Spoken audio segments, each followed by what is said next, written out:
พี่น้องเป็นการร่วมตัวกันครั้งยิ่งใหญ่ของลูกหาบาสิทธิ์ของอิพรระเบียบวาทศิลป์เมื่อวันที่5มกราคม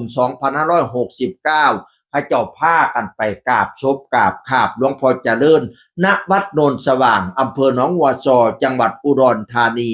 ลูกศิษย์หลวงพ่อเจริญนำทีมโดยพ่อระเบียบวาทศิลป์แล้วก็บอยสิริไส้หมอลำใจเกินร้อยหมอลำเสียงวิหกนกพงศกร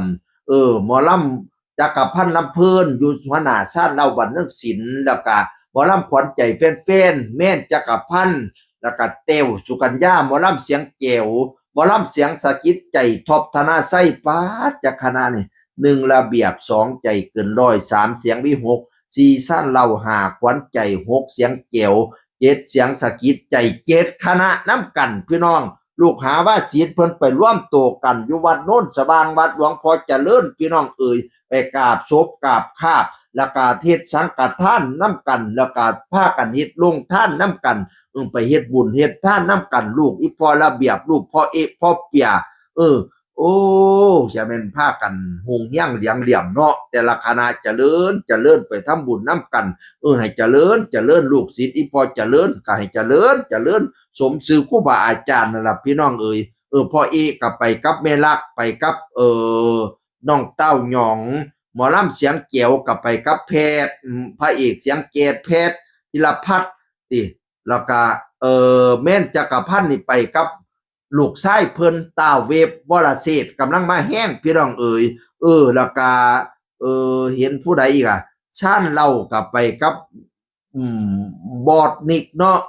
บอดนิกหัวหน้านิกกับหัวหน้าบูดเพิ่นไปน้ำกันพี่น้องนั่นละประมาณนี้พี่น้องแล้วก็พากันไปกินข้าวกินน้ำกันโอ้ยจะแม่นเป็นตาเบิ่งให้เป็นตาฮักเป็นตาแพงเนาะลูกชายอีพอระเบียบวาทศิลป์โอ้7คณะแล้วที่มามื้อนี้7คณะมาบ่เบิดเด้เหลืออีกก็มีพี่น้องโอ้ยฮักแพงแบ่งปันกันสามัคคีดีกันให้ลูกเพิ่นน่ะพี่น้องแล้วเพิ่นก็เว้าเรื่องการเรื่องงานสู่กันฟังพระเอกแพทย์ก็มาเว้าสู่ฟังว่าโอ้ยเพิ่นก็เว้าประสบการณ์ทำงานฟังพี่ๆฟังพ่อๆเพิ่นเว้ากันดีให้ประสบการณ์แต่ละผู้แต่ละคนในการเฮ็ดงานในการบริหารวงเฮ็ดให้แพทย์นั้นมีใจฮึบสู้ตอนนี้บ่มีวงเป็นของเจ้าของดอกแต่อนาคตพะนะ